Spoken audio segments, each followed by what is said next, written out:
Welcome to our channel Math 9 exercise 9.3 very important exercise for the exams। इसका question 6 हम इस video में solve करेंगे। ये इसका लास्ट क्वेश्चन है। The vertices of a triangle are P जिसकी वैल्यू 4 6 है, Q -2 -4 और R जो है -8 2। Show that the length of the line segment joining the mid points of line segment PR और QR इज 1/2 PQ। यानी ये जो दोनों है PR और QR, इन दोनों के पहले मिड पॉइंट्स फाइंड करने हैं, फिर उन मिड पॉइंट्स का डिस्टेंस फाइंड करना है जो कि इक्वल होना चाहिए 1/2 और PQ के डिस्टेंस के। तो इसके लिए ये डायग्राम है, ये आप क्रिएट भी कर सकते हैं पेपर पे। तो ये वाले जो ये R का पॉइंट है -8 2, ये P वाला पॉइंट है -4 और 6। इसी तरह ये जो Q पॉइंट है ये है -2 -4। अब यहाँ पे जो क्वेश्चन में कहा गया है कि ये जो P और R वाली जो लाइन है इसका मिड पॉइंट उसको हमने सपोज किया हुआ है कि वो M1 है, और इसी तरह जो R और Q का मिड पॉइंट है जिसको हमने M2 सपोज किया हुआ है। पहले इन दोनों का मिड पॉइंट फाइंड करेंगे, फिर इन दोनों मिड पॉइंट्स का डिस्टेंस फाइंड करना है जो कि हाफ होगा इस लाइन के डिस्टेंस के। ये जो PQ वाली लाइन है इसके डिस्टेंस के हाफ होगा ये डिस्टेंस। ये प्रूव करके दिखाना है क्वेश्चन में। तो सॉल्व करते हैं क्वेश्चन को। सॉल्यूशन में पहले ये वाली जो लाइन है PR, इसका जो मिड पॉइंट है वो फाइंड करते हैं, और उसका नाम हमने डायग्राम में लेट किया हुआ था M1। तो ये मिड पॉइंट का फार्मूला है x1 + x2/2 y1 + y2/2। ये जो फर्स्ट वैल्यू है ये x1 है, ये वाली y1। इसी तरह ये वाली x2 और ये वाली y2, जस्ट इनको पुट इन करना है इस फार्मूले के अंदर। फार्मूले में पुट करेंगे x1 की वैल्यू जो है वो 4 है, प्लस x2 की वैल्यू -8 है, तो यहाँ पे -8 लिखेंगे और ओवर में आएगा 2। इसी तरह y1 की वैल्यू 6 है और y2 की वैल्यू जो है वो 2 है, और इसके ओवर में है 2। ये जैसे 4 में से 8 को माइनस कर दे तो यहाँ पे -4 आ जाएगा और ओवर में है 2, और इसी तरह 6 और 2 को प्लस करें तो 8 और इसके ओवर में भी 2 आ रहा है। इसको कटिंग कर देंगे तो यहाँ पे -2 आ रहा है, और इसको कटिंग करें तो यहाँ 4।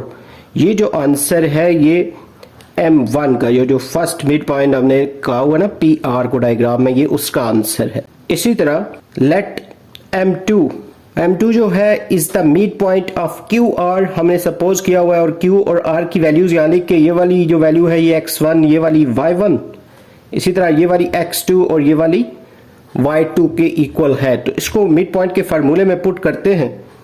तो यहाँ पे जो M2 के लिए मिड पॉइंट का फार्मूला तो सेम ही है, ये जो ऊपर लिखा है x1 + x2/2। तो यहाँ पे जस्ट वैल्यूज को पुट इन कर लेते हैं। x1 की वैल्यू -2 है और जो x2 है उसकी वैल्यू -8 है, और इसके ओवर में आएगा 2। इसी तरह y1 की वैल्यू -4 और y2 की वैल्यू 2, और इसके ओवर में भी 2 आ रहा है। यहाँ पे -2 और -8 से -10/2, और ये जो दोनों हैं इन दोनों को सम अप करें तो यहाँ -2/2 आ रहा। इनकी जब कटिंग करेंगे तो इस वाले का जो आंसर है, ये जो फर्स्ट वाला, इसका आंसर -5 आ रहा है कटिंग के बाद, और इसका आंसर -1 आ रहा है। ये जो हमारा M2 है ये भी फाइंड हो गया है। इसके बाद ये जो M1 और M2 हमने फाइंड किए हैं, इनकी हेल्प से हमने इनका डिस्टेंस फाइंड करना है, यानी M1 और M2 का डिस्टेंस फाइंड करेंगे। तो डिस्टेंस के लिए पहले फार्मूला लिख लेते हैं इनका। डिस्टेंस फार्मूला है x2 - x1 का होल स्क्वायर। ये मॉड मीन्स इसके अंदर अगर वैल्यू माइनस भी हो तो वो स्क्वायर लेने से प्लस हो जाती है, और ये y2 - y1 का स्क्वायर और इस सारे का रूट है। इसमें वैल्यूज पुट करनी है। ये जो M1 और M2 वाले जो आंसर आए थे, जैसे M1 की ये जो दो वैल्यूज है तो पहली वाली x1 है और सेकंड वाली y1। इसी तरह ये जो दोनों M2 के आंसर आए हुए हैं, इनमें जो पहली वाली है ये x2 है और सेकंड वाली y2। बस इनको इस फार्मूले में जस्ट पुट इन करना है। तो यहाँ पे आएगा जो x2 की वैल्यू है वो -5 है, और x1 की वैल्यू क्योंकि ऑलरेडी ये माइनस में है तो उस वैल्यू का माइनस और ये फार्मूले का माइनस मिलके प्लस हो जाएंगे, और यहाँ पे 2 आ जाएगा। इसका स्क्वायर प्लस y2 की वैल्यू जो है वो -1 है, और ये वाली जो है y1 की वैल्यू ये -4 है, और इस सारे के ऊपर रूट डाल देंगे। ये जो वैल्यूज पुट की हैं ये m1 और m2 जो हमने फाइंड किए हैं उनसे वैल्यूज पुट इन की हैं। यहाँ पे इन दोनों को जब सिंप्लीफाई करेंगे तो यहाँ पे -3 का स्क्वायर आ जाएगा प्लस ये वाले जो दोनों हैं इनका -5 का स्क्वायर और इस साइड के ऊपर है रूट।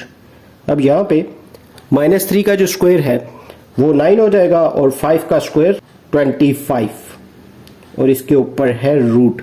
25 और 9 को ऐडअप कर लेंगे और इसका आंसर आ जाएगा 34 का अंडर रूट। और यहाँ पे ये वाला जो एक कंडीशन थी क्वेश्चन की कि हमने पहले P और R का वो मिड पॉइंट फाइंड किया है, उसके बाद Q और R का मिड पॉइंट फाइंड किया है, फिर उन दोनों मिड पॉइंट्स का डिस्टेंस फाइंड किया है। अब नेक्स्ट स्टेप में हमने जो लास्ट पार्ट है क्वेश्चन का PQ, इसका डिस्टेंस फाइंड करना है। तो ये जो P की वैल्यू है इसको यहाँ पे जैसे ये x1 है ये y1, इसी तरह ये वाला x2 है ये y2।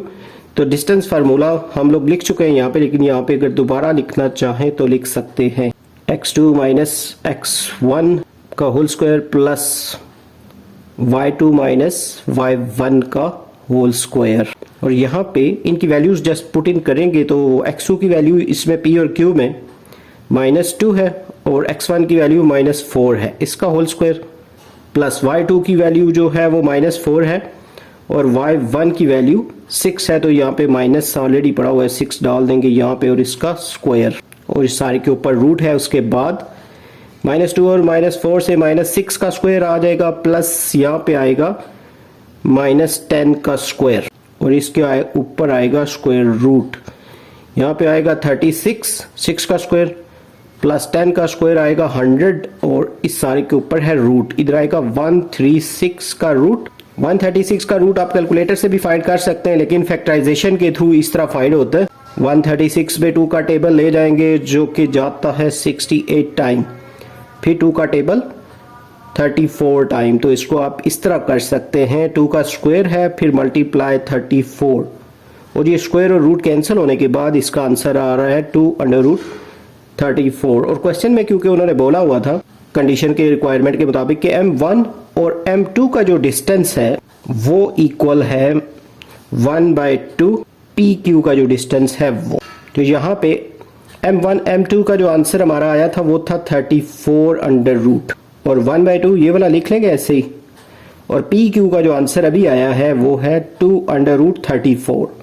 इसका ये 2 कैंसिल हो जाएगा और इस तरफ भी √34 आ गया और इस साइड पे भी यही है। तो इस तरह प्रूव हो गया है कि ये जो दोनों ये वाला जो डिस्टेंस है ये 1/2 और इसका जो PQ का डिस्टेंस है इसके इक्वल है। यहाँ पे आप लिख भी सकते हैं प्रूव्ड। हमारा ये जो क्वेश्चन है 6 यहाँ पे ये कंप्लीट हो गया है। उम्मीद है आपको ये क्वेश्चन अच्छे से समझ आ गया होगा। इंशाल्लाह जल्द न्यू वीडियो में नए लेक्चर के साथ मिलेंगे। Have a nice time.